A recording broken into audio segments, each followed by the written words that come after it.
Great, and wow, we are recording, man. Oh, amazing. Long time no see, huh? Yeah, we've seen just one time in my life, but it was quite of a good time, and it was a good connection, man. So I hope we will meet up soon as well. For sure, for sure. That's the goal. That's the goal. How Yes, has it been? How are you doing? How are your dogs doing? quite good, quite good. Thank you. I have now a new Belgian Malinois, new Oh, I Belgian saw the Shepherd puppy, Malinois. right? Yeah, Jenny. She will be a search Oh, and rescue dog. And Shula, my border collie, just got a level V of search and rescue oh, test in the Basque. nice. So it's quite good. Congratulations. Yeah, I got to say that I'm a little bit stressed to make this podcast in English because, it's out of my comfort zone. I rather Uh-huh. would do it in Hebrew, but it's not possible in this case. No, don't worry. You have this. You have this. It's gonna be amazing. Is Thank you the so first time much. you record in English? Yes, it is. Oh, nice. Nice, nice, nice. And thank you so much for participating, brother. Thank you so much. Oh, don't worry, don't worry. It's a pleasure for me. It's a pleasure. So with your dogs, you're not gonna do Mondio or Ring or French Ring? So I guess maybe Jenny will do level one monitoring, maybe level two. I don't know. Let's see how it will work out. She's just a little tiny Malinois. She's not have like a good size Uh for a huh. ring dog. She's just like Okay. something like 14 kilos for a 7, 8 months puppy. Ah, okay, okay. She's really But tiny. that's She's a nice. good It's tiny. good measures for a search and rescue dog. Wow, that's nice. That's nice. So let's start by you just telling me a little bit about yourself. Your name, your age, the years you're going through dog training and dog sports in general. For sure. So I'm Alessandro Donaggio, and originally I'm from Venice, Italy, but I've been living in Barcelona for 9 years now, almost 10. And love the city here. Always loved dogs. My whole life, I always had dogs, but not really trained. So when I just came here in Spain, I started working a little bit, but just for fun and just working on some obedience with some puppies of friends. And slowly, slowly, I saw that the work that I was doing before, the job I was doing before, it was not fun. It was stressing me out and everything. So I was like, okay, my life need to switch. And slowly, slowly, I saw that working dogs, it was just giving me an opportunity to feel good and feel happy while working. So I was like, wow, this should just turn into my real job.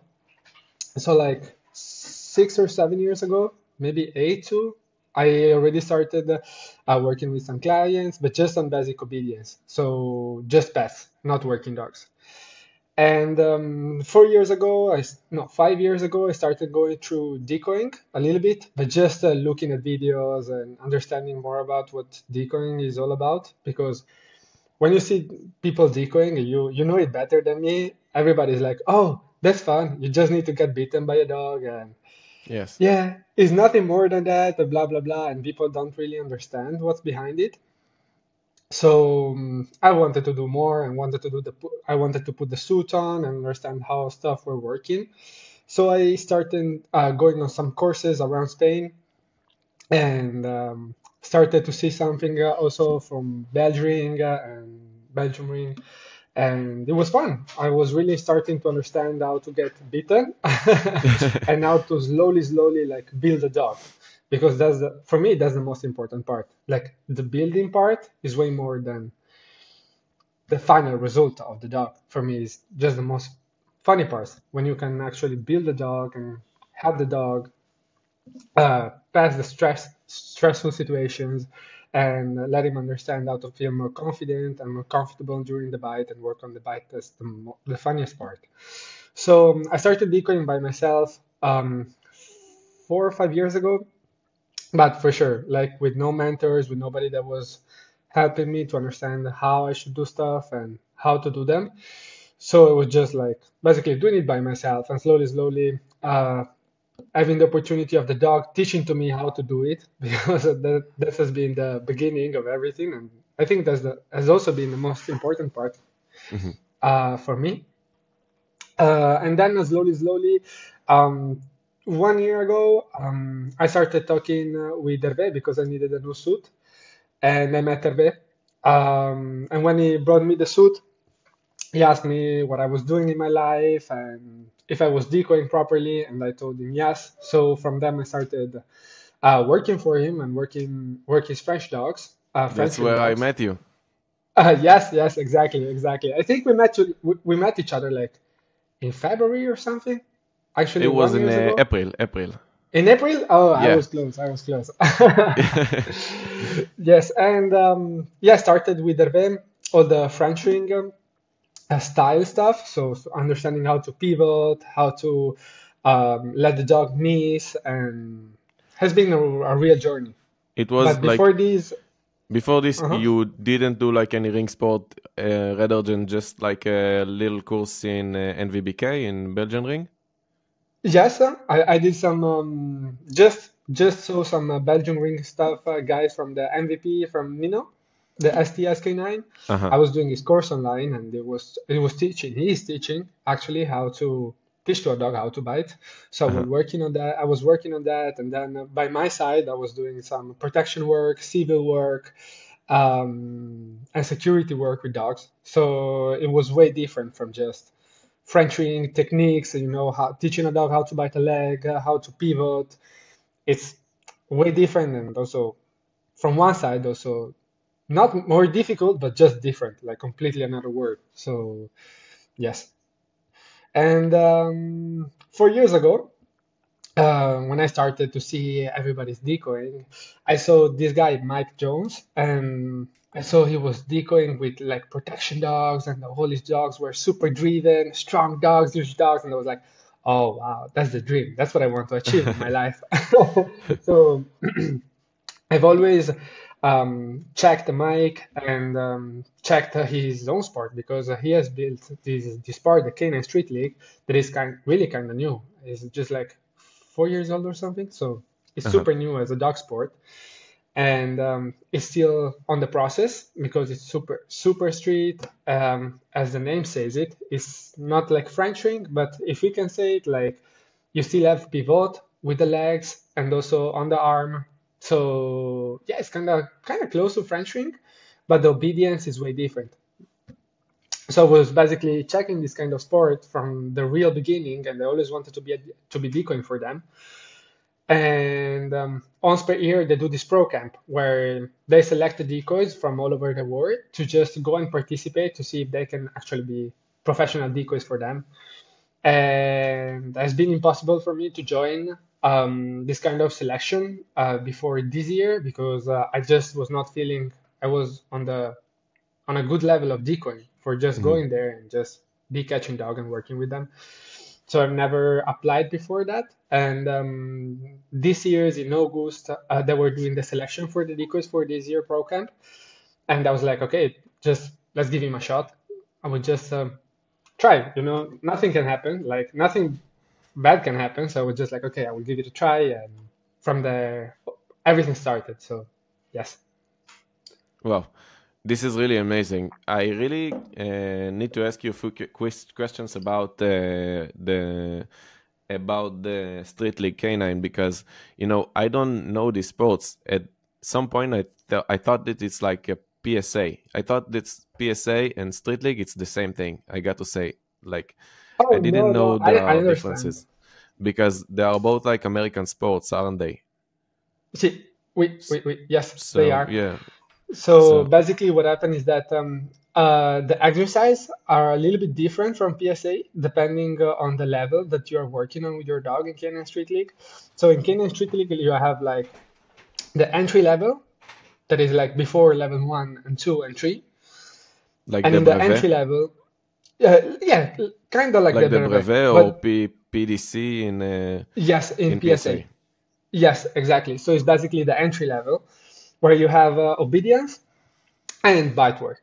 So what happens is that whenever you do obedience, there's a high level of obedience required for this kind of sport, but it also depends on the handler, on how the handler wants to work in the obedience of the dog. So basically, the obedience in the entry level is are three exercises, all with decoys, with four decoys. So with also with for practicing all this dog sport, you really need A lot of decoys.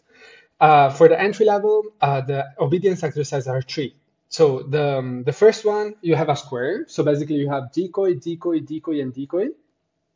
And with your dog, while focus heel or heel, you need to choose. So basically, this will get you more or less points depending on what kind of heel do you have with your dog. If I So have like basically, focus heel, it's more points than regular yes, heel? exactly, Okay, but I exactly. do allow to make it like a regular heel, like Yes, okay. exactly. You would just get the basic points on the normal heel, like contact heel. Mhm. But then what happened that if you work with a focus heel, the dog will need to have a focus heel for the whole competition. And Okay. whenever the head of the dog goes down, you will lose points.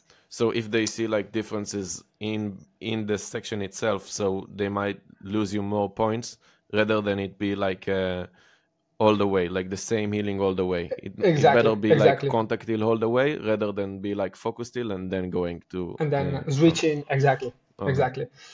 So in the level of obedience, what judges are looking for are basically a dog that is not reactive, is balanced, and also is under control. This is the most important part.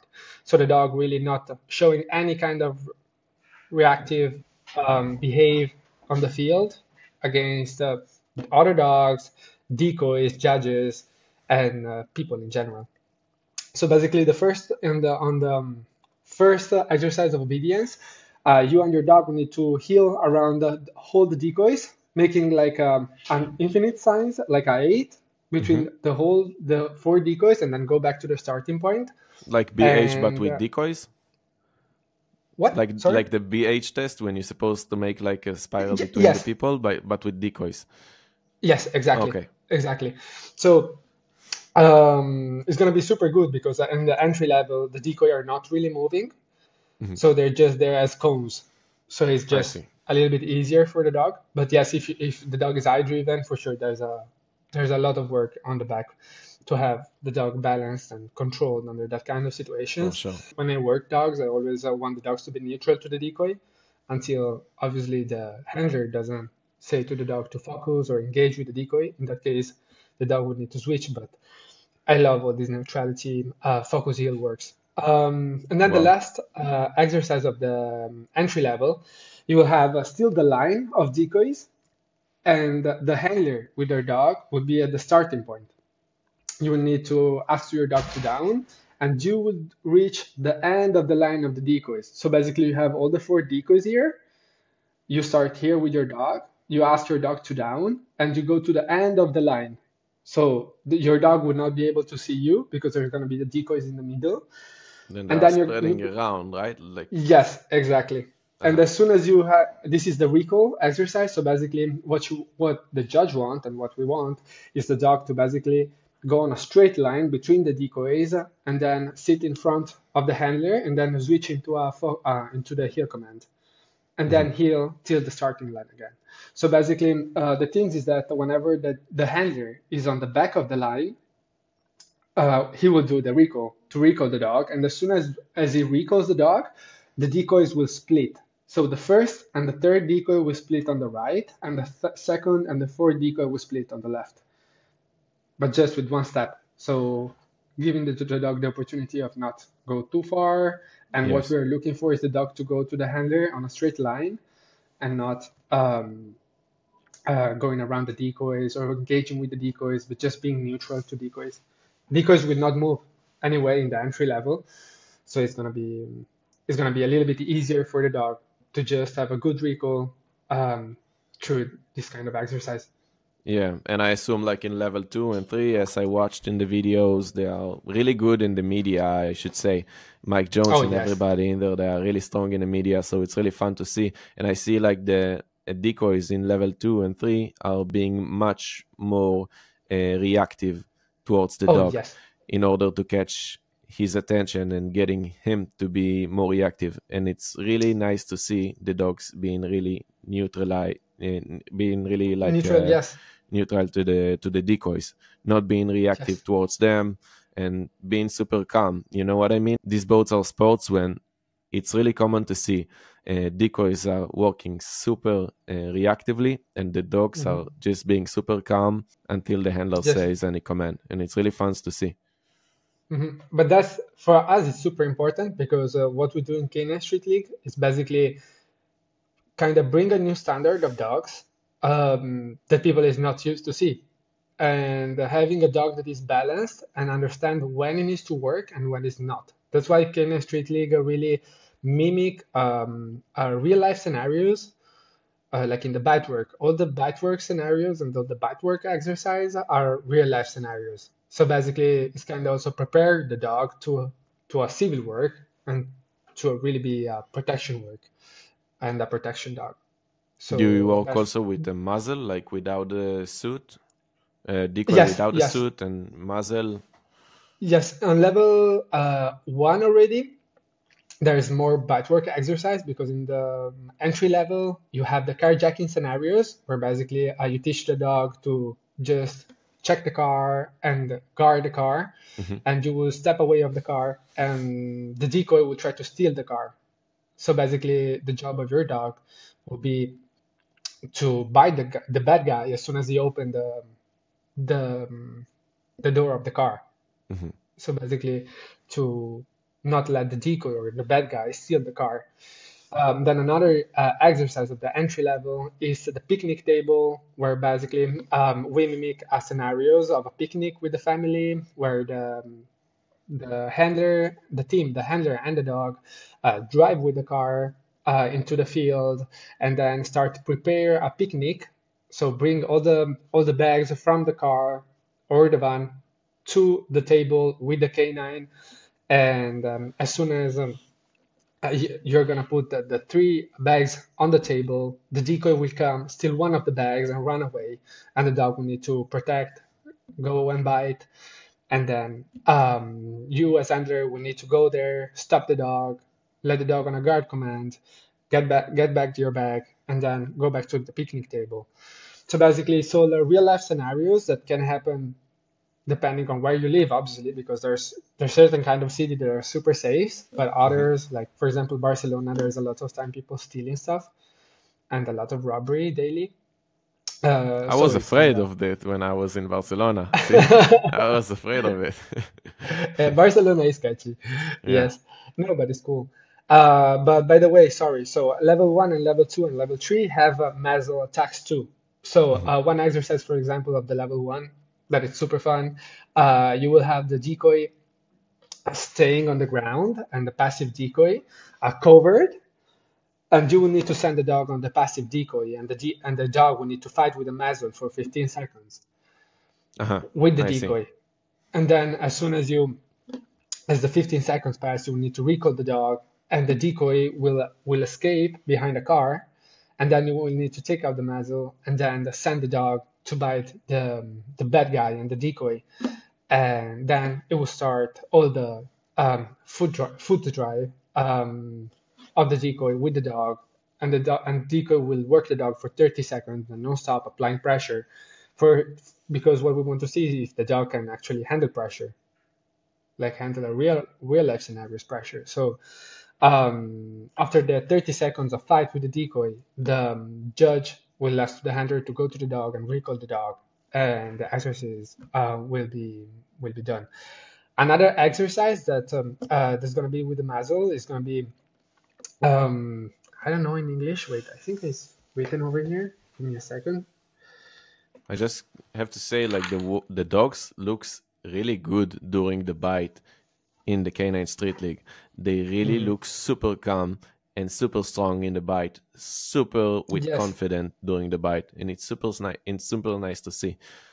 Like the ears, just attached downwards, and the tails go up, and you just lift them up. Wow!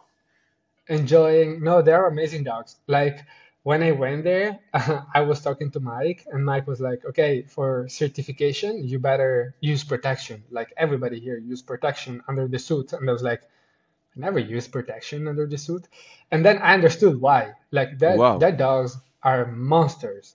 Like monsters. Like Really? I went there with a competition suit, and they were like, "Oh, you with a competition suit?" And I was like, oh, "Yes." Like I always work French ring dogs with competition suit, and Hervé's dog. Like Hervé's dog are really really strong. Like they hurt.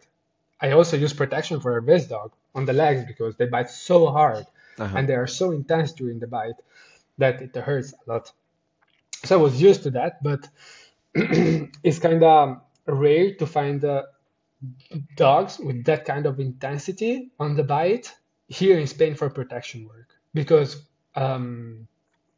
it's like Maru, the dog I have, comes from Holland and is an intervention dog. So basically a Dutch Shepherd. And that's the same I kind saw of him. intensity. I saw the Dutch Yes. Shepherd. He's also a Uh-huh. BRN, right? Yes. Hmm. So And you train French ring also with him, no? Or I was Mondioring? doing Mondioring. Yes, Mondioring. I'm doing Mondioring and K9 Street League with him. He And do you do both. this, you do both now with him. Yes, You he can have do to both. you have to have like a pedigree in order to compete in the K9 Street League? No, it can be It also can be a half breed. mixed breed. Yes, Okay. yes. So that's How do you what feel also like super cool for me. doing both? How do you feel like doing both sports at the same time with the same dog? Or the same dog. Okay, so that's a good question. Weird, because at the beginning I was talking to Hervé, and Hervé also told me you can. It's better if you just do one, but the dog has a lot of potential, and the dog can switch really good from one to the other. So that's Wow. why I was like, okay, that's cool. I would not need to get a second dog. That, that's also good because when you work dogs, having like a lot of dogs, now we have like five at the moment, and having that many dogs, and you need to work them every day and train them every day, a part of the actual job. But you know this better than me. Like, No, you know this um, better than me, I think so. You have like 5 dogs, man. You have 5 dogs, but it's brother. slowly. Maybe And the 60 is on the way, no? yes, I hope. I hope If more there is a dogs, good more litter. fun. Yes. I hope. But no, so it's been fun because with Maru, for example, I train Tuesday and Thursday Mondioring, like bite work on Mondioring. And on Sundays, we do like K9 Street League bite work. So basically, the dog can switch, we work on the same field, but the dog can still like understand what we're going through. But the good thing is that on Canine Street League, dogs doesn't need to bite just the arm; they can also bite the legs. So that's why it's helpful for me to have him also on Mondio because then when we work him on Mondio, we work him like a French ring dog. Mhm. So for the pivot, for everything, for have the dog to have like a really um, complete mindset on how to work. Having the dog understand that he can bite everywhere, he can bite up, he can bite down, he can bite legs, he can bite the arm, he can bite the tricep, he can bite behind the leg. So having the dog that can do it all for me is really important. But for And sure, we need to kind of find the dog too. how it goes like for the K9 Street League, like he's allowed to bite just one spot in the body of the decoy, or how it goes? No. So in Kenyan Street League, the cool things for me is that the dogs can bite up on the arm, but can also bite on the legs. Just one side So or both sides? both sides. So you Okay. really need to check the dog, and many times the dog when it bites up, it always goes on the left, like Hmm. PSA. Yes. But you have two different catches. So basically, you have the normal catch as PSA, where you wait for the dog, and then the dog Just with goes and bites the. on the. Mhm. Exactly. But later on, what you look for is that decoy to not need to show the arm to the dog and then to to really show the target to the dog. But what you want is later the dog to just go by himself straight to the bicep and get the target unlocked. So basically, without the decoy showing the arm like this, but with the decoy being kind of passive and the dog being able to just go there and have a good target on the bicep. But yes, the dog on the Canyon Street League, the cool thing is that the dog can bite up on the arm, but can also bite on the legs. So that's super cool. And the French ring work doesn't like make it a little bit hard when you come to the K9 Street League. It doesn't like bite any other parts of the body. Uh, I think that it depends how you build the dog actually. So for sure, the dog will, you know it. Like the dog will always have a spot that he prefer to kind of bite. But that's why, for example, my dog loves to go up. loves to go on the bicep. He really loves the He doesn't bicep. He catch the loves to go chest. deep. Oh yes, from under ring he bites here. So whenever you Wow, have it's dangerous. Dangerous for the decoy. yes, but that's why many times on monitoring when you have um, the Accessories? object, Okay. the accessories exactly. Um, Many times the dog goes down, and then they have a lot of issues with that. So what we worked on Maro is basically him biting here, so he can jump on top of the accessories and bite here. Wow, And if it's the dangerous. and if It's the like, decoys miss, no, he's good. He goes here. okay. Yes, but it's dangerous. Like as soon as the decoy sees how the dog bites, then you see all the decoys with accessories like this for the dog to bite down. Yeah. I understand. No, but it's fun. It's fun. So yes, the good things about Kenyan Street League is that level 2 and level 3 it will develop straight into really civil work with decoys, even on the level 3 without the suit on, and the dog will bite on Kevlar. No, it's gonna be really good, and that's why for me, like, it's always been a big dream for me to bring this kind of sport here in Spain because I always loved street bite work and civil bite work and civil protection work. And it was hard for me to find a sport where you can actually work dogs like that because, in Spain it's illegal to have protection dogs. So, Really? yes, You're not it's allowed to illegal to have train protection. protection? You're No, not allowed no, no, to train no, protection dogs in Spain? no, Wow. exactly. So Why is what you can that? do basically because here in Spain they see dogs as weapons, and they don't, and government in general don't think that dogs can have the proper control to control themselves under stressful situations.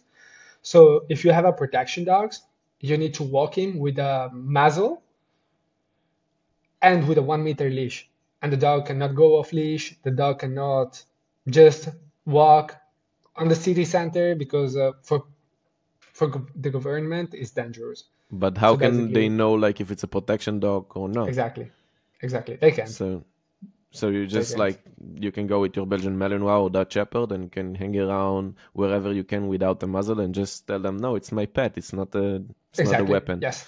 Okay. Exactly. Exactly. Which not go the And same if you have like a prong collar or a electric collar in exactly. Barcelona. It's like a ticket. Exactly. It's the same. Gone. It's illegal. Yes, it's Yeah. ticket and fine and yes. But it depends because, for example, if you're a professional dog trainer, then you can actually use tools because Really? people in Spain here, yes, people. The thing is that here in Spain, there's a misunderstanding of the dog training word in general, and people think that training a dog is like abuse. So basically, oh, poor dog, you're training your dog. Oh my God, your dog should be an animal and just be free and do whatever he wants. Wow. And that's why it's hard because people go in the street with their Malinois off leash reactives that attack people, and they're like, oh, sorry, but he always do like that, but he's not bite. He doesn't bite. He just want to say hi, you know. Oh So man. it's this kind of things, and yes, it's hard, but at least if you're a professional dog trainer, you're allowed to actually train your dog, train dogs, and use tools. But because it's necessary, if you want to achieve some kind of good level of obedience and build a good communication and boundaries with the dog, at a certain kind of point, you will need to use tools to build that communication. Because if not, it's impossible to have a good obedience on the street, like on a crowded city, and a good obedience without tools. Yes. Like it's really hard, Absolutely. depending also on the kind of calibers of dog that you work with. If you can use it, like if you know how to use tools, then they are really your best friend. Like you can be such a good communication with them. But for sure, on the back, you need to just have a trained dog because many times what I see is that people first day they have their dogs, they put a prong collar on them, and then Yeah. like, okay, now you do heel, you do a street heel, and I'm like, that's not No how it connection works. at all. Just Exactly. pa pa No, pa.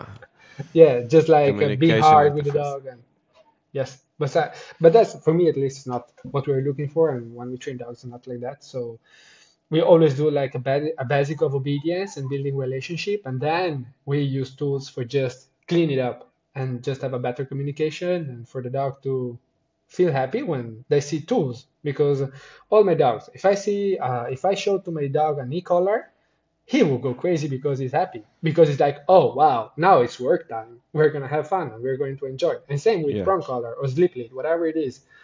I always do like um positive, like I always try to have tools as much positive as you can get for the dog. So for the dog to really just be happy and hyped when they see tools, and they want the dog to be themselves, to put the tools on and be like, please put it on. That's what Yes. I'm always looking for with my dogs and my clients' dog or students' dogs. I always want them to enjoy. So yes, but going back to Canine Street League, first is the sport that we want to bring in Europe, and I would love to have you there too. It's gonna be super fun. I think you will enjoy the sport. And I really love you to seeing the also, decoys. It's like as I said, the media of K9 Street League is super fun to watch, and the Mhm. pro decoying camp, wow, it's look amazing. Yes, but there has been two of the worst days of my life. I tell you, like my Wow. the first day I went there, it was like the certification was a Friday and Saturday. So we were like, okay, I went there on Tuesday because I wanted to meet all the guys, all the decoys, and just have a good time together. And we were almost going away from the facilities, and Mike was like, okay, I have a surprise for you guys. Like, don't say it too loud, but before the certification, we're gonna go for a run. And when Mike say we're gonna go for a run, it means that we are gonna run. Like, no funny stuff, and the run is not like 10 kilometers or something. And then he was like, yes, we have two runs, and I still need to choose which one we're going to do before the actual certification. And we were like, Wow. running before certification, like, and he was like, yes, we have two runs. So the first one is 80 miles. And How we were much like, it in kilometers? 18 miles? 80 miles is like 110 kilometers. 100 kilometers? Yes, running. More. It's a little bit more than 100 kilometers. How you ran 100 kilometers? Yes, we didn't know either. And then he was like, okay, but then we have the It's second like run. two marathons. Yes. How you ran like And two marathons? Like in how no, we didn't. We didn't. Like, um, luckily, it was our lucky day, and Mike just make us run 15 miles. That is like 30 kilometers or something. wow, it's almost a So marathon, man. It's yes, it's wow. almost a marathon.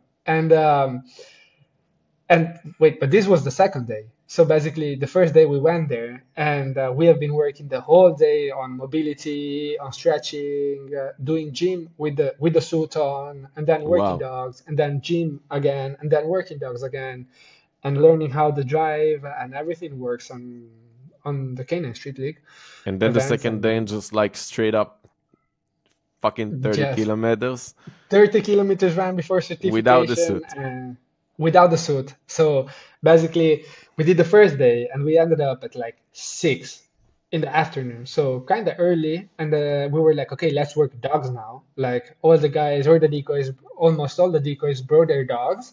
So we have been working dogs until super late in the night. And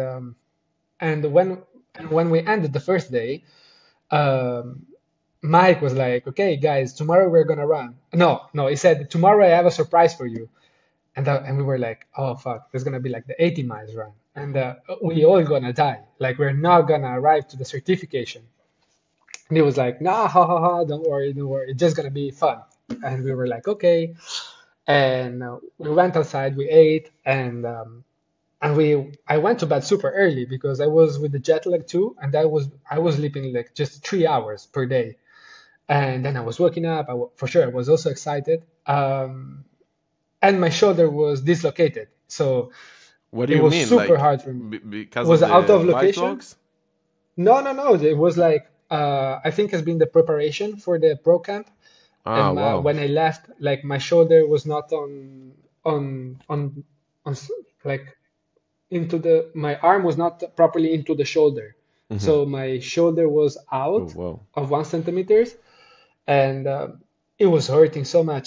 But I was like, okay, it's just some nerves, or like the arm is just tired. And but yes, we have been working. And it's been fun because when you're there, you're not really thinking about the pain. You're more thinking about living the experience. So for me, it's not been that intense due to the shoulder, and I've been able to work properly. Anyway, so I was happy with it. And the second day, we arrived there, and Mike brought us like a bunch of donuts, and he was like, "Hey, there's the breakfast for who wants it." And we were like, "Nah, no way, we're gonna eat something now." And Mike came in with his running shoes, and I was like, "Fuck!"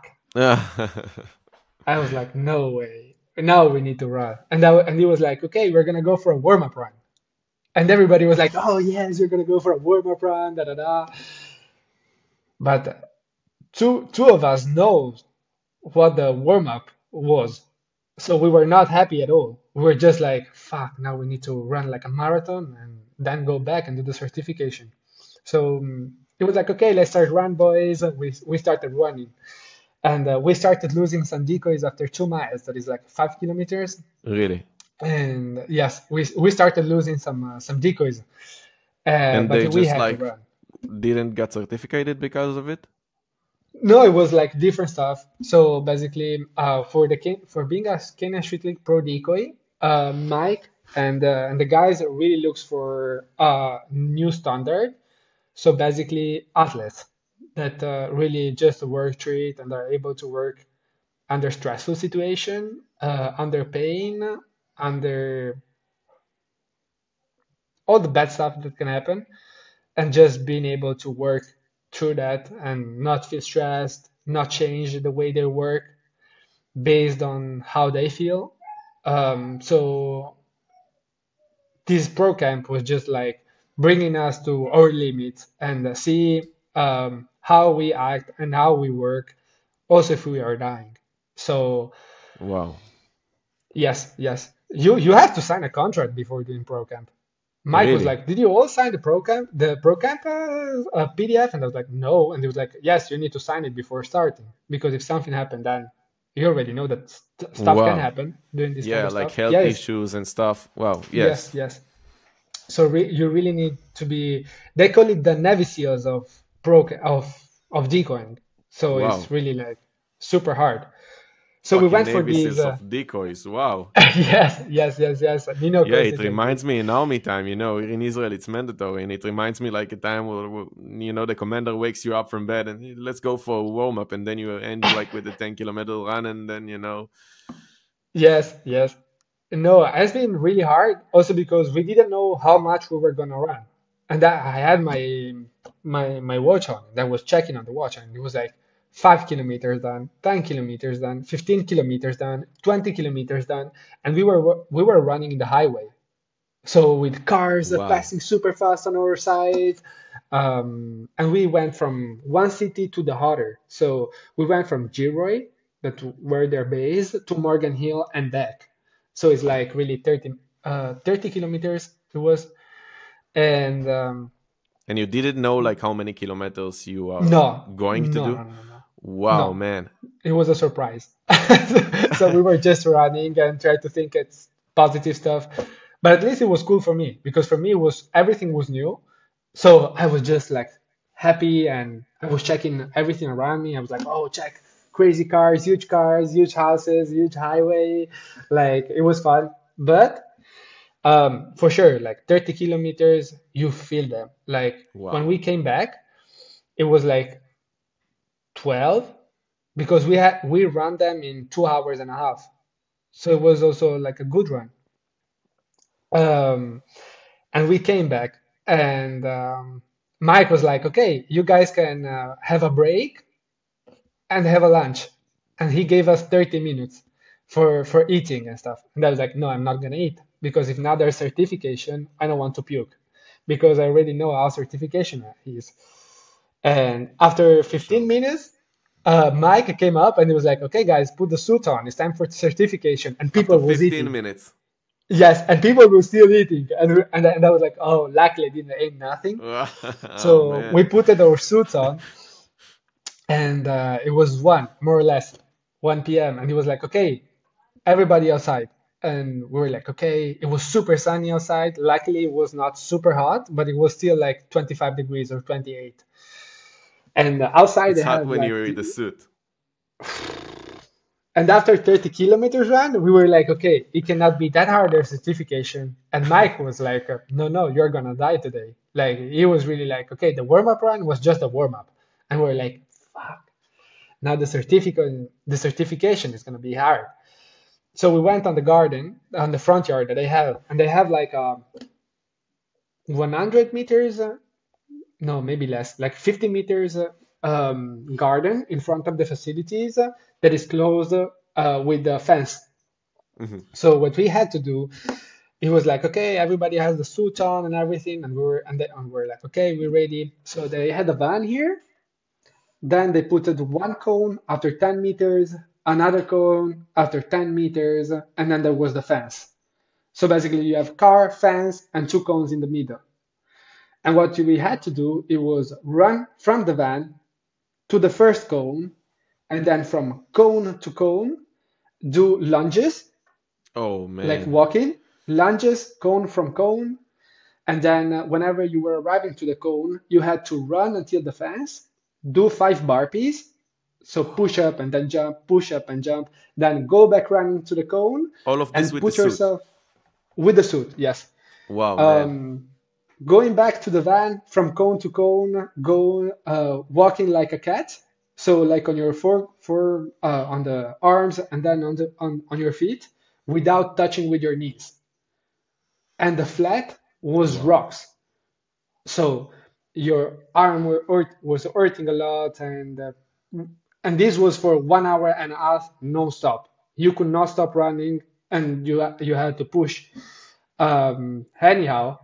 And after 20 minutes, many decoys were already dying because of the 30 kilometers run under the sun, then going back, putting the suit on, and having this kind of certification was really intense. Like I really reached to a point at the end where I was like, okay, I'm gonna die. Like I'm dying. Wow. Like my body was done, my brain was done, and I was just we were making us strong by each other. So we were pushing everybody. Each other were put every decoy was pushing every decoy, and we were like, okay, we went here in here all together. We're gonna go out of here all together. So if we all gonna die, we're all gonna die, but we're gonna end these things Wow. together. But the thing is that after 30 minutes of the 1 hour and a half, Mike was like, okay, Erin, bring out the dogs. And we were like, What the okay, fuck, man? fuck. Like, Now. it was really intense. So Wow. while we were doing all the circuit, and we were going running and then doing lunges and then running again and then burpees and with no stop, with no breaks. Yes. Um, Mike, all of the sudden, was throwing you dogs. So basically, you had to catch a dog and work it as the Kenyan Street League drive asked you to. Sorry. And so you were working. And then you were doing gym. And then they were sending you dogs. And then you Wow, had to man. work the dog and then go back. And after 40 minutes, Mike was like, okay, now whenever I'm going to say push up, or sit-ups or burpees, you're gonna stop and you're gonna do push-up or burpees or sit-ups for 2 minutes straight without stop. So in the middle of the circuit, after 45 minutes, you also had to stop whenever Mike was saying it and starting doing push-up for 2 minutes or sit-up for 2 minutes or burpees for 2 minutes. And at the same time, With the suit. there were with the suit, and at the Wow, same man. time, they were sending new dogs. So I never did burpees with a 40 kilos Dutch Shepherd attached to my legs. That was Wow. really breaking my knees. Like Mike Wow, was like, man. okay. And if you were struggling, you were gonna get beaten by a dog. So more harder it was, and harder you were making it look like, worse it's gonna be for you because then you're gonna have dogs the whole time on you. So biting and doing the gym and running and everything with the dog. So Yes, Yes. it's been really intense. Like I tell you, I never reached that kind of level of pain on my body. Not even pain, but like my body was really, really like gone. My body was like, okay, now you reach your full potential, not your full potential, but now you're gonna die because it's too hot.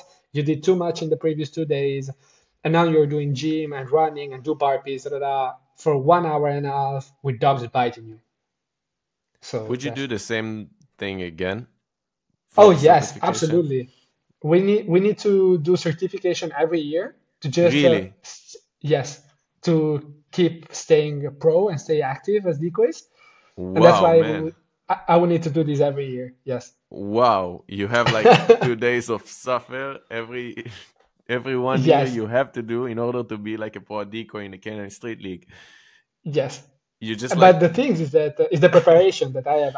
Before that, it was like prepping for these. It was 5 months, 6 months of preparation where I was training. I was training 9 times per week. So I was like going to the gym 3 times per week, working with the suit every time. Every time I was going to the gym, I was working with the suit.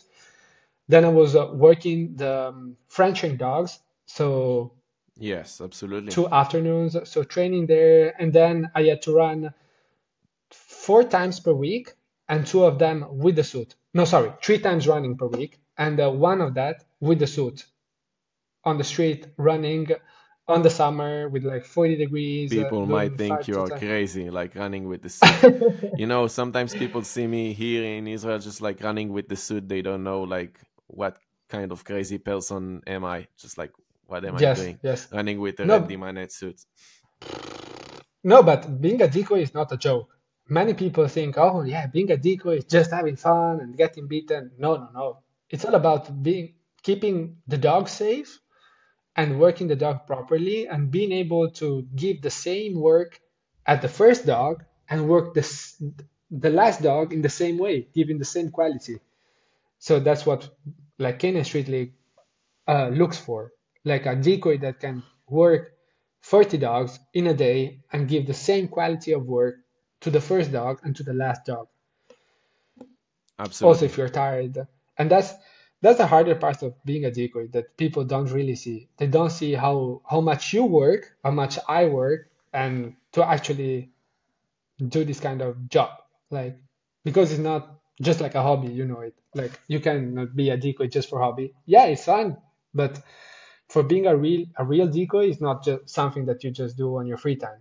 That you're like, ah, I'm gonna get beaten today, but it's more Mhm. like a proper job. Absolutely. You know, it's kind of cool because in the monitoring, in for example, you in order to get certificated, the sports exam, it's like a 1 kilometer run, and then you have to do like a kind of a slalom sprint with the Yes, suit, and the 1 kilometer run it's without the suit, and then just you get to do this slalom with the suit. I think it's like a 600 meters, and then you have like the ring exam when you do all the bite work for ring one yes. and for ring three. Um, garde l'objet, um, Face attack. face attack, accessoire, all of it. And it's like few hours in total for the certification for all the decoys. And from what I've heard, not everybody wants to be the max in the sports exam because they want to be the best during the bite work, during the ring exam. You know what I mean? They want to Mhm. save some power to the ring exam, and the sport exam is just like 10% of the total score in your Yes, certification.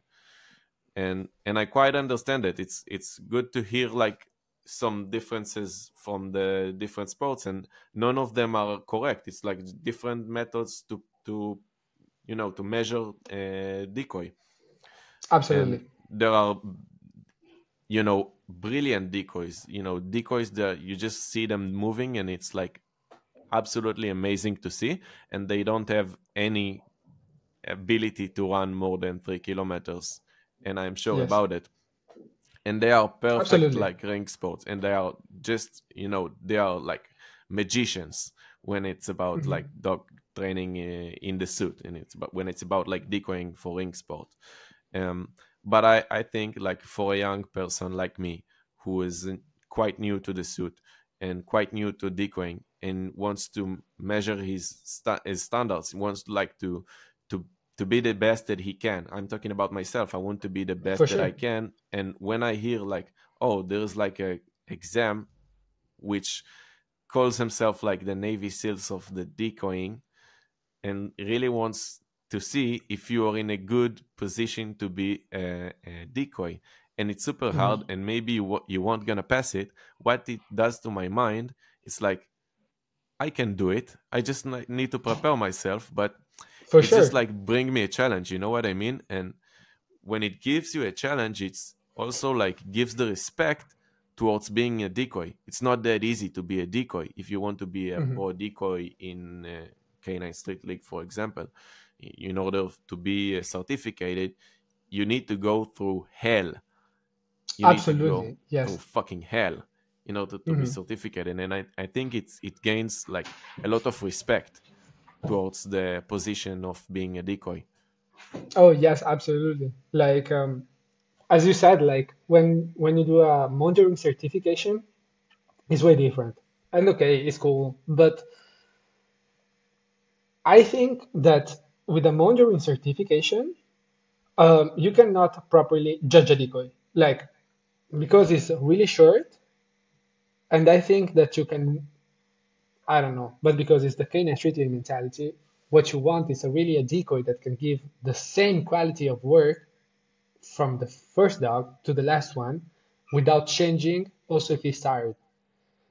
So that's why I love the K9 Street League certification, because it's like 2 or 3, even 3 days sometimes, where you work hard the whole of 3 days, and then the last days you're gonna die, and see if you can kind of handle that. And that's why it's super hard. And I really see that the K9 Street League certification is the hardest out there. But then, like, they really want to build a new standard of decoying and make it really make let people understand that being a decoy is actually being an athlete, is not being just like a dog trainer, but it's being more than that. Absolutely. That's why Mike is crazy. Like Mike, he wakes up and he do a marathon every day. So every Wow. day he runs a marathon Wow, man. before starting his journey. So he wakes up and he run a marathon. And then he goes to What the the gym and fuck, then he start man? working. Wow. Mike is crazy. Like Mike is crazy what he knows what hard work is. Like no days off, just working every day on himself and running a marathon every morning. Like that's super intense. That's crazy. But that's the standard they want to build. So that's also good. But you have no days off. But I will see you on a certification soon. I don't know when, but we will do a Kenya Street League DECOY certification here in Spain. We're trying to Really? organize. Yes. So you need to come. I tell you. I need to prepare my body, you know. I didn't want to bring myself into a new sport, you know, but the challenge, it attracts me. You know what I mean? The challenge, For the sure. respect towards the being a decoy in the Canine Street League, it attracts me. For sure. For sure. But I think it's just like it's amazing. At least for me, it's amazing. For me, it's been a dream that I've been trying to achieve uh, for 4 or 5 years. So when I was there, I was like, no, I cannot just die here. I worked so hard. I dreamed this so hard that I'm not gonna just let this escape from my hands, and And you came I to would just United give it States, man. You came especially to Florida. Where is it? California. In So it was California. like You came to California from Spain, from Barcelona, man. yes, and it's been an intense flight. It's been like a 26-hour flight. So Wow. one day flying, and the way back was 30 hours. So it was super Wow. super intense. But I would do this 200, 400 times. Like the experience has been every year.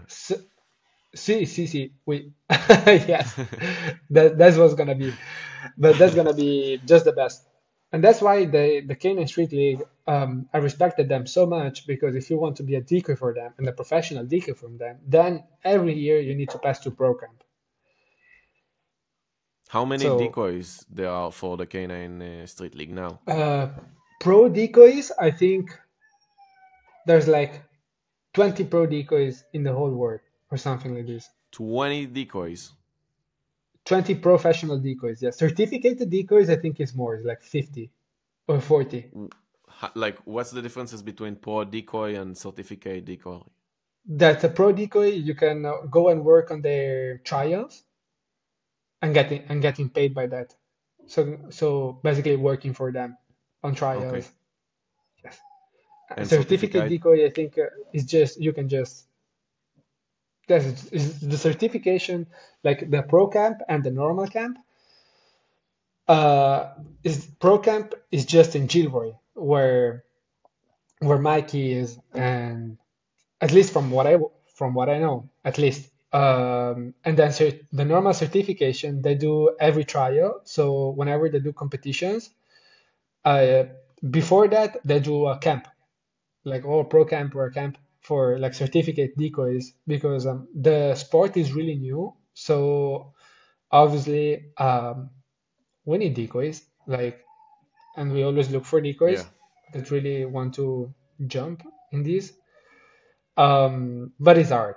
Like I spoke with the Chris 3 months before going there, no, 2 months before going to pro camp, and he was like, "Are you sure you want to do this?" Like he told me that they did a camp in Mexico, I think, yes, and there was 40 decoys or 30 or 40 decoys, and just four passed the certification Wow, out man. of the 40 decoys. Yes, yes. But it's no And surprise, though you told me like how hard it is. How many like came to the certification that you have done, and how many passed? so the first day were like 15, and there was already four pros in there, so we're like 11. Mhm. Um, the second day we're like 11 or 12, so three guys left, and or something like that, more or less.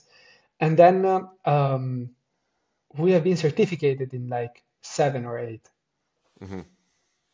and two didn't pass. But to who didn't pass, they have an opportunity to do the pro camp again, like another pro camp to reaffirm them. And in the meanwhile, they're gonna work with Mike, like to I just see. get better and better and better. Or they're gonna at least stay with one pro decoy that is gonna just help them and work them more to just help them pass the next certification. Oh, it's really a And community actually, that like bring you all the way to the success, even when you don't, like yes, teaching when you you all the cannot way. succeed the first time, they're just gonna help you out the second time. So you will be automatically invited to the next one. But what I love about K9 Street League is the community.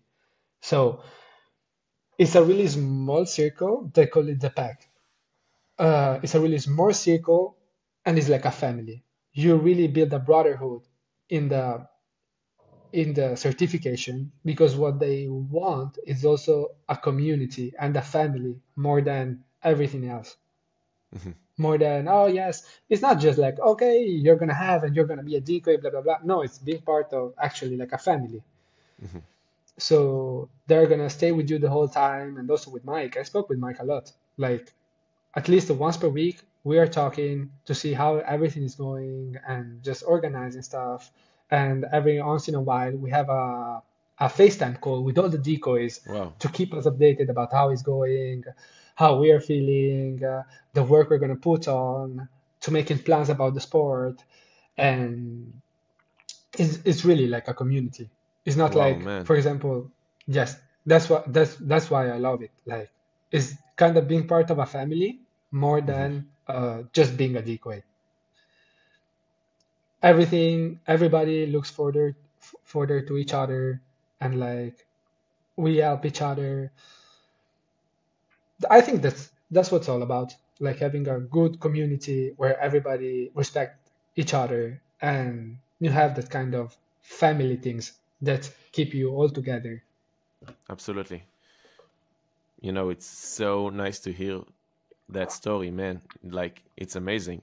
You came all the way to America, 2 days of hell, and you joined that good pack of, good Hmm. people who's doing dog sports. Hmm.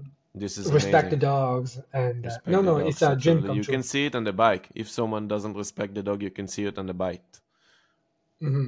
Yes, There's nothing you yes. can cover. You can see it on the bike clearly, clearly, clearly. Hmm. And you will see like every time, whenever you're decoying, you always want to help the dog. If the dog is scared, you help the dog through that, and you show to the dog a good picture, and you let the dog bite. Also, if the dog is scared or the dog is having some issues, you are always there for the dog. Mhm. You are not there for you. It's it's for example, it's different from French ring. You know, decoy in French ring, you need to let the dog go through hell, and you need to really not let the dog bite you, so you move fast. So it's harder for the dogs, and you need it's different the approach that the decoy has towards the dog. In What do you Canine Street mean? League, Like, what is like in in Kenya Canine Street Street? League, you are there for help the dog. So basically, imagine that on a face attack, the dog is scared and is not going to bite. Then, for sure, he's going to lose points, but you're going to help the dog out. So you're going to let the dog bite for him to have a good pictures of it and help the dog go through this fear. Not in the trial. Also in the trial, you're for sure going Also to in the lose trial, points as you handler. will help. You will help You him. will help the dog. If you see, for example, on the entry level that the dog is scared, you can give them a fly bite. So basically, just motivate them and let them go in because you do Wow. this for the dog. Yes. So So he will lose imagine points, that, but you will just like help him to train yes, the dog in the trial. yes, in the Wow. trial. So basically, you will not show to the dog like a bad picture and you will not fuck up the dog, being not letting him bite and being hard with the dog. But if you see that the dog cannot handle the pressure, then you're going to help the dog through that for the dog to have a good picture of what is going through and for the dog to understand that next time it's just going to be the same picture and they will need to just go and bite and be more relaxed. So basically that's what I love, that there you can help the Wow. dog. Like if the dog is stressed, also during training is the same. We were doing certification the first day and there was one dog that was scared and we were there for helping him. And we kind of stopped the certification to work the dog and train the dog for having the dog having a better picture of what he was going through. Hmm. So that's what I loved also of Yeah. staying there, a part of the community and the family that they build is the respect that they have for dogs. That is something that has been mind blowing for me. Wow. This is I'm really like surprised to hear that. Like when a dog is a little bit scared during the trial, you help him. But it's amazing to hear that. I can totally understand and I can totally like appreciate that. I can totally appreciate that. You know what I mean? Like helping the Yes, for dog in sure. order for him to be more strong in the next trial. But Exactly. okay, I will lose point for that. But I want him to be better in the next trial. So let's help him out. This is amazing. Yes. And This is obviously, amazing. on level 2 and level 3, you would not have the dog. But like at the beginning, why not? Like for sure, you're not gonna get the points for the exercise, but at least your dog are not going away with a bad experience out of it or getting scared. And but just having getting a fly bite, that's what's all about. Like helping the dog. Also, when he's on the entry level or the first Mhm. level, what you want is the dog to not feel scared. Also, because if it's the first trial, you don't want the dog to have like a bad experience with that. But that's why they also go through this kind of certification for decoys because what they want is that they are sure that on the trial the decoy know what he has to do, and there's this kind of mentality. It's not just like being strong, but also having this kind of mentality where you can help You the are here dog. to help the dog. You want to help him to be better. you're here to test him, Exactly. but if he's not good enough and you can see it, so help him out. It's okay. We will lose them points. Yes, It's good. All okay. You know, in the ring exactly. sports, as you know, it's like when a dog bites you, even if he was super scared and he was just like super terrified, and at the last point, at the last second, he just like made a little bit of a bite. The decoy is here to uh, take the weak point of the dog and Hmm. make a lot of pressure with the baton, with the With the stick, stick, in order exactly. for him to lose even that little bite that he did, and maybe even to change the position of the bite and lose points because Hmm. of it. And at the last part, after 10 seconds, like whistle, dog come back. So, Exactly. and there is no like better or worse or something like that. It's a good way to measure dogs, and this is a good way to measure dogs. Hmm. I love what you're saying about like the giving the dog the opportunity to bite in the trial, but give him to lose points. I Yes, just yeah, it's different. It's different sports. it's just Like different. we are ring decoys, so we knows how ring works. Hmm. And if the sport works like that, you need to build a dog for work like that. And but yes, in Kenyan Street League, you can also we're there to set the dog for success and have the dog enjoying the moments and understanding what he has to do. And we know that also building dogs is something that it never stops. So you Hmm. can have an adult dog that is super strong, and maybe one day all of a sudden it didn't sleep good, or it was more stressed and it's not biting the same way. So you just need to go through that and help the dog understand how to feel better and stronger. And you just need to help him out and then get back to work. So that's also what I love about the mentality there, because that's all about mentality. There's not, for sure, it's the sport too, but the mentality of who builds the sport, wow, that's the best. That's what I'm looking for, and also how I am personally. I always love to help the dog if I can, to, and if I'm able to show a better picture from what he already is to the dog that we are building. Obviously, it's not a dog that is done. Another dog that really knows everything, for sure. Then stuff gets harder for them. But for a puppy that you're building, we build them for success. It's the same like you do. It's building the puppy for success, for him to feel strong, to feel good, For to sure. feel with a lot of energy, be happy, and enjoy the process. And you need to set the dog for success. And then slowly showing to the dog that if he's for sure, like one sense can also not going good, but it's important for the dog to set him for success, and then slowly making him harder for him to see that he needs to improve. Because for sure, if not, there's no improving. But it's slowly. Do you get But like yes, less points for a bad body language for dogs in the trial? If a dog's like shows up with tails between his leg and totally like close to the body language, do you close. give? What we count a lot is the bite. So how deep is the bite? So if a dog bites just with the canines like this, Uh huh. it's gonna be less points than a full mount, and the dog pushing and biting is gonna be different. The You're gonna lose points for how the dog is biting. So what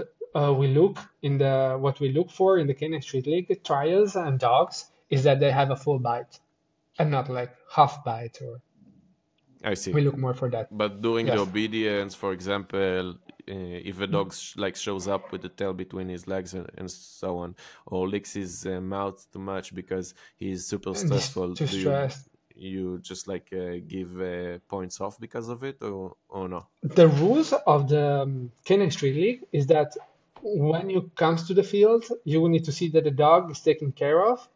So the dog is not like too skinny or is hurt or whatever. So depending also how your dog looks at the training field, your dog needs to be presentable. So you need to go there and the dog needs to look good, to feel good, because if not, that's a rule. Like you need to go there and the dog just I need to see. be clean, just need to be brushed. It's a competition, so you really ask for a dog that is healthy, and just not much more than that. So I guess like in the you have like a position commands in, for example, in the obedience phase. In the obedience phase, yes. So You if start. I compare it like IGP or ring sports, so ring sports, it doesn't matter if the dog like sit up straight up and super fast or lying down super fast. And in IGP, it's super matters and super matters to the total score afterwards Absolutely. if it was like super accurate and fast. So how is it in the K9 Street League? It's basically the same. What you want is to see like a clean obedience, dogs that are fast, that has energy.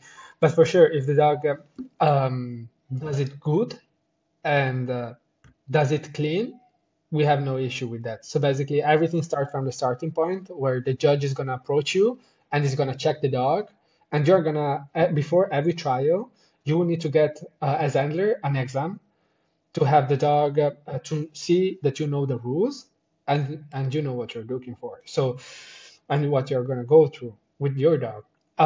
So the most important things, for sure, during the position and everything on the dog is how clean they are.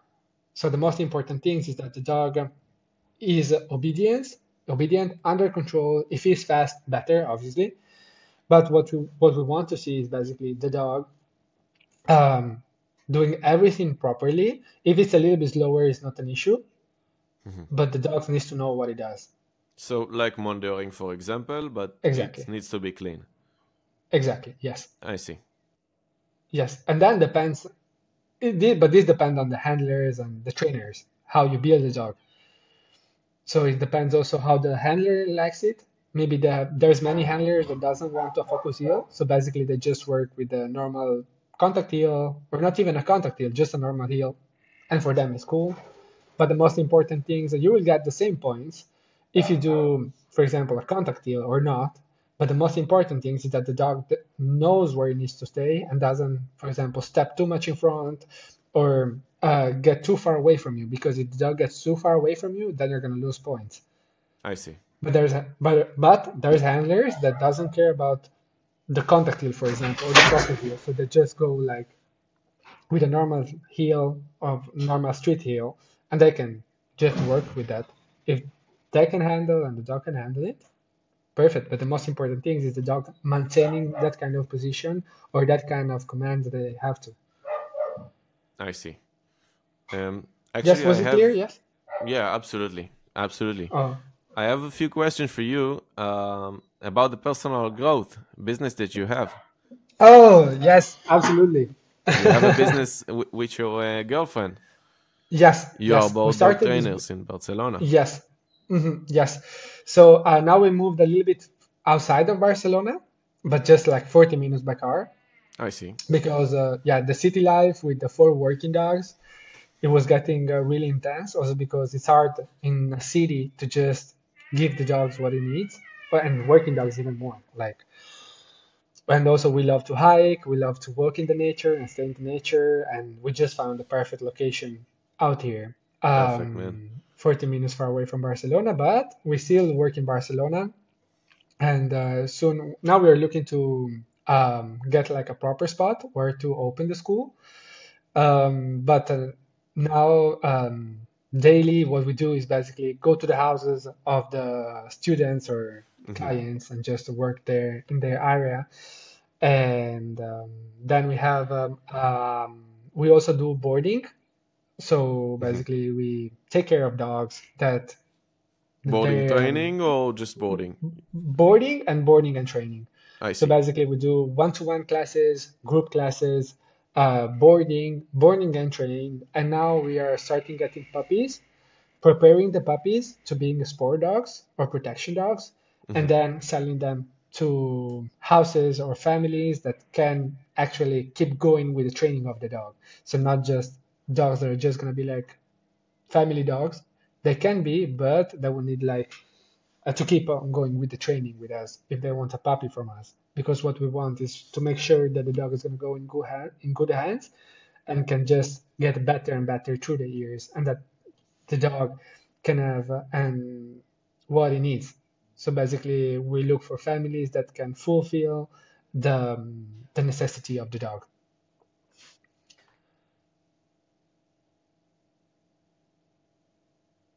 Can you hear me?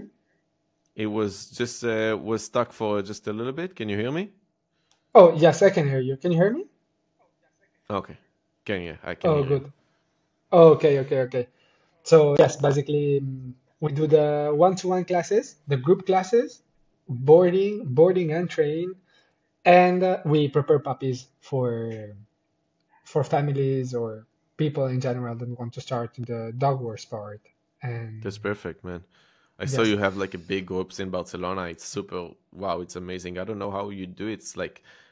It's like how many people? Like 20, 30 people with their dogs in Barcelona. with the group classes, yeah, I Yeah. think we reached like 20 people once, but Wow. 15, 20 people every time. So no, it's super nice. And it's This really is good so also. many. Wow, it's Yes, amazing. yes, thank you so much. We are looking for building like personal growth canine, as the name says it, um, comes from our dogs helping us through our daily life and just helping us to be a better person, not just physically but also mentally stronger. And this came out just because our dogs helped me and my girlfriend through hard situation in lives. And we were like, okay, if we need to give a name to our business, it's just going to be personal growth because what we want is show to the people that our dogs is not there just to stay with us on the sofa, but they can actually help us out working on our feelings and just being a better version of ourselves. And what we want is basically to build that kind of relationship that we think everybody should have with their dogs, and not just go to the park and off leash your dog and let your dog play with other dogs, but actually understand how to be a good handler and understanding how to give what your dog needs every day and not needing like other dogs to make your dog feel happy, but being you as handler what actually fulfill the dog needs every day. So being an handler at all effects. This is amazing, man. Well, thank you so much. That's our goal. To build Y- communication, build relationships, and just helping the dogs being their best version of themselves every day. What is your dream as a dog trainer? As a dog trainer, oh, that's Where do you see yourself? I don't know, in 10 years from now. so in 10 years from now, we are looking ourselves in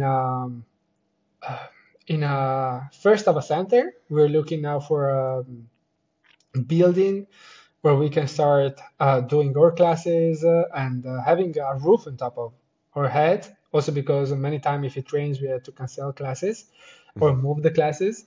And we would love to have a spot, a center where actually we want people to come and join not just our classes, but like do exhibitions and showing and bringing here in Spain and in Europe in general this kind of a new vision on working dogs and what they can be and what they can achieve to be.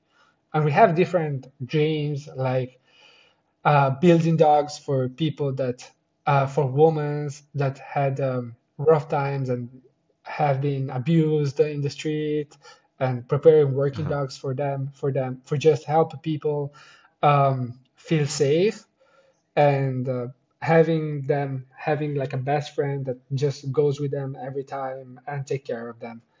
So yes, we have a lot of plans, a lot of stuff we're working on, but it's time to time, slowly. We go one step per Slowly, time and slowly, man. just, yes. But what we want to do basically is just show to people that what dogs are actually able to do and what you can actually achieve with your dog without stopping at just the basic obedience where you just sit down the dog and yeah, it's cool, but you can do way more with them and they can have way more fun with it. Absolutely. I really want all of us to do less of a potty training and more of a biting work in the future in Yeah, right. order to make a living out of it. Yeah. Oh, nice, So nice. I really hope so. If But you, what about if you, you? what about me? Yes, So what's your first, dream? what's my dream? First thing I have to say, it's really fun to hear from you. Like to hear from you, like you are also a young dude from a different country who also does like a dog training, and have interest in the same thing and have an obsession for the same thing, and flies to a different country in order to keep up that obsession and go through 2 days of hell in order to be certified as a pro DECOY. And it's super fun, you know, because you also have a business for dog training, just like I do, but just like a different country. And this is fun, like staying in touch and seeing your work, and super fun, really. Thank you so much. And for me, it's the same. Every time I see videos of you working dogs, I'm like, haha, let's see these. No, thank you so much. Always super stoked about seeing you working. Same, my man. Thank you so much. And what about me, like 10 years from now? It's a good question. I just got into the search and rescue world, and it's super interesting because I totally love scent work, scent detection. I love it so much. The nose of the dog is super interesting. And I just always got super amazed about how good they are about detecting. I have like a past of just like 1 year of explosives detection with my border collie and with the Belgian Malinois for Israeli security facility, and it was super fun. Explosive detection, wow, it was amazing. And then you know, just a little bit of a monitoring, few years of decoying and monitoring clubs, and it was fun so much. And now the search and rescue, and it's super fun. And I met you during my first flight to the Basque Country to learn more about search and rescue according to the IRO standards, which are international standards for search and rescue dogs. And I did another flight when you did the 2 days the certification, of hell, right? The certification. I did a certification for level V for my border collie, and I have 2 more tests to do in order to be MRT with my dog, which is a mission readiness test. And if I have this test, so I am, according to the IRO standards, to the International Search and Rescue Dogs Organization, I am allowed to be deployed with my border collie to international missions. Oh, amazing.